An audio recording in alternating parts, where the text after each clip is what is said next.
Delimitationन समस्ति दाफामफिननाय बेखौ election commission of India भारतनि बिसायख'थि आयोगा फोसावदों 1 जानुवारिनिफ्राय बिनि जि अर्डार अधिघोषणाया आरम्भ जाबाय आरो बेबायदियै आसामनि 126टा समस्ति आरो 14टा लकसभा समस्ति बेखौ एरिया बिनि भिलेज बिनि पपुलेशन गासैखौबो नायनानै बे दाफामफिननाया जागोन आरो बांसिन बेयाव इम्पर्टेन्स होदों जे जिल्लानि सिङाव बा मोनसे प्रशासनिक एडमिनिस्ट्रेशननि सिङाव समस्तिफोरखौ बोरै थिक खालामनानै लाखिनो हायो दा बेखायनो बिटिआरआव सिगाङाव जोङो सलिड आरो पार्शियेलि माने आबुङै आरो माने खावस्लिङै प्राय 18टासो समस्ति दङमोन दा बेखौ दाजाब दानख' खालामनानै 14टा समस्ति एसेम्ब्लिनि समस्ति बेयाव दिन्थिनाय जों नुदों आरो मोननै लकसभा सीट क'क्राझार आरो उदालगुरि बेयाव दिन्थिनाय जों नुदों आरो बे खसरा बा बे ड्राफ्टआ जाबाय 2001 सननि पपुलेशन सेन्सासखौ लानानै डिलिमिटेशन एक्ट 2002 बे मोनसे आयेननि गेजेरजों 2007 आरो 8 आव बे ड्राफ्टखौ फोसावनाय जादोंमोन आरो बे ड्राफ्ट मथे आसामनि समस्तिफोरनि जि माने माने माने गासै महर मुस्रिखौ जों दायो नुबाय दा बाथ्राया जाहैबाय मा जे इलेक्शन कमिशना जि मोनसे अर्डार फोसावदों बे अर्डारजों गोदानै माखासे हाबाफारिफ्रा जागोन आरो बेयाव rules regulation terms and condition norms बिथांमोना दाबो फोसावगोन दल संगठनफोरनिफ्राय बिथांमोना हियारिं लागोन रिकमेन्डेशन लागोन एडभाइस साजेशन लागोन आरो गुबुन गुबुन जायगाखौ बिथांमोना भेरिफाइ खालामगोन बे हाबाफारिया खोब सम्भब जों मिथिनायाव 6-8 मासनि गेजेराव जोबगोन जोङो मोनसे बेबायदि मोनसे आइडिया खालामदों दा बाथ्राया जाहैबाय मा जे 2007 नि जि ड्राफ्ट बे ड्राफ्ट मथे जुदि हाबा मावोब्ला बे ड्राफ्टखौनो एसेल' माइनर मडिफिकेशन खालामनानै जुदि हाबा मावोब्ला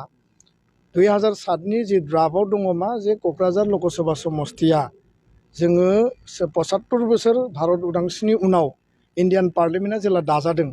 आरो भारत आसामनि जि माने एसेम्ब्लिखौ जेला दानाय जादों क'क्राझार लकसभाखौ जोङो एसटि ट्राइबेल बा बर'फोरनि थाखाय मोनबोदों आरो 545 लकसभा समस्तियाव बा एमपिनि गेजेराव क'क्राझारनिफ्राय बर' मानसिया थांनानै दिल्लीयाव बर' हारिनि ट्राइबेलनि इन्टारेस्टआव खोथा बुंहैदों बे जोंनि फान्डामेन्टेल पलिटिकेल आरो कन्स्टिटिउसनेल मोनसे राइट दा बे जि ड्राफ्ट बे ड्राफ्टआव क'क्राझार समस्तिखौ डिरिजार्भ बा आनरिजार्भ खालामनानै अपेन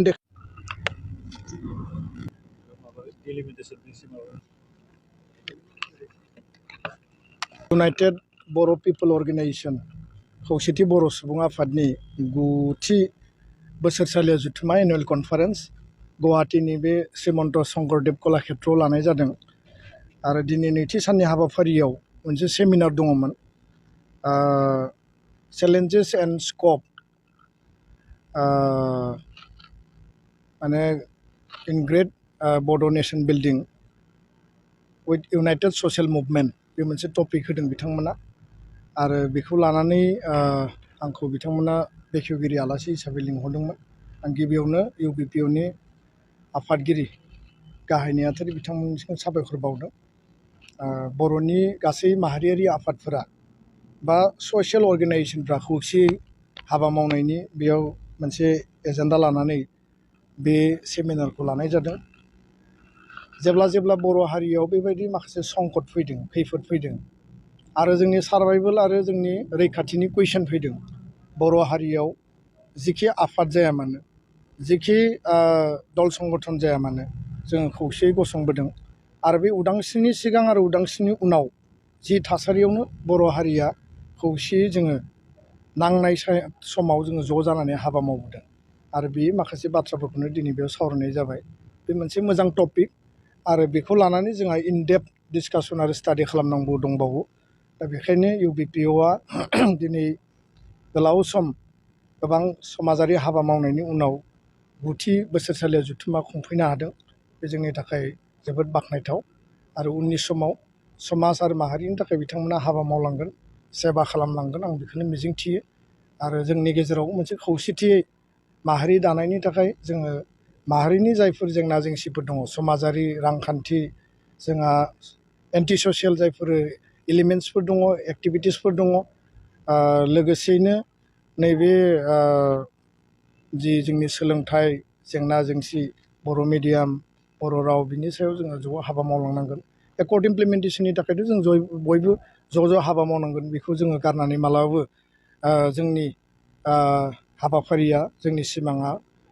आबुं जानाय नङा। दा बेखायनो आङो बेखौ बेयाव रियेलाइज खालामनो गोजोनदों।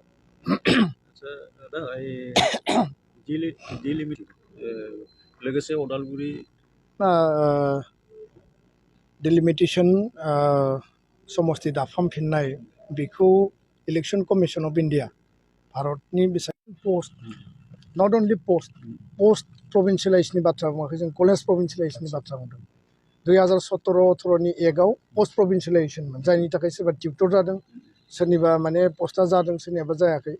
कलेज जानाय माने जों गासैबो पस्टखौ मोनलांगोन आरो जेराव माने मावनानै दङ बिथांमोनखौबो माने नायनाय जागोन आरो जेराव गैया बिनि थाखायबो पस्ट क्रिएसन खालामनाय जागोन। माने जोंहा कलेजआ पार्मानेन्टलि